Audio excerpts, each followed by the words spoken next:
Atlanta has given up the second most goals in the league so far. What are some of the issues defensively that you see? Yeah, I think over the course of the season, we've given up a lot of soft goals. Goals off of mistakes or lack of focus, or even just some lucky chances, I think. But I think we're close to being the team that we can be, and that's definitely keeping clean sheets.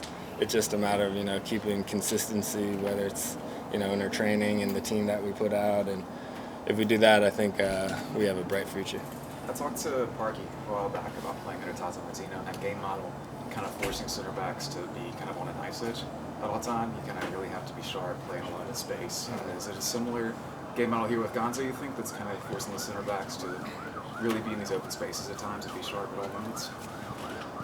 Yeah, you could definitely compare the two, but it's just kind of a matter of, like you said, focus and being completely locked in throughout all 90 minutes. I think some of the times, we've given up goals. It comes from, lack of focus, stuff like this, which can't happen. But, yeah, you're always kind of sometimes on an island, but are expected, make, line-breaking passes, things like this. But I think, all the center backs on our roster can do that. It's just a matter of, staying consistent. Atlanta's been at times at a single pivot more often lately, it feels like, in midfield. Does that affect you at all and the choices you make as far as stepping to the ball with maybe some extra space in front of you in midfield? No, it's all about, understanding which moments you think you can win the ball and when to press and when to, give, their 10 or 8, time on the ball and drop in because you think it's, more vital for the team to just drop and let the, 6s or 8s handle that. It's just about understanding the moments, whether it's the winger tucking inside or if it's the 9. But yeah, it's just understanding who we're up against, the roster we're playing against, and their strengths, whether to step into the space or not. What have you all been telling each other about focus? It almost seems as simple as just saying, "Hey, just pay attention." How do you actually get to the point where your focus is there for 90 minutes? Yeah, it's just understanding the exact positioning. I think the guys wants us in, or Gonzo wants us in, and how we all, play and all that. But I think it's that kind of mentality that you have when we win games. We've had some big results at home, on the road this season, but it's that kind of hunger that you need to have in order to, get a clean sheet.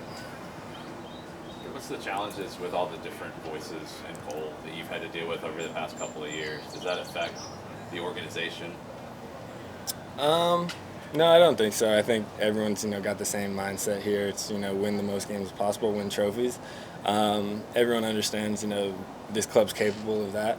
It's just a matter of everyone buying into the culture, buying into that winning mentality. And yeah, like I said, I think we're close to the team that we can be, but it's definitely a long season, so it's about peaking at the right time. What's it like in the situation like late in the Chicago game where they're just throwing as many attackers as they possibly can, positions, shape, it doesn't really exist. How do you guys handle moments like that?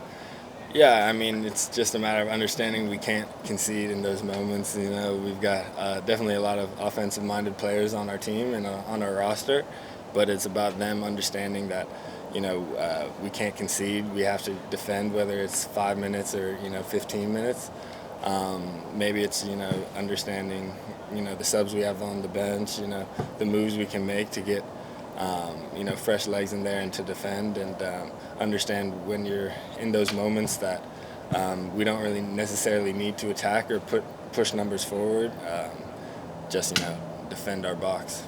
Looking ahead to Orlando, how do you think they can give you guys some problems?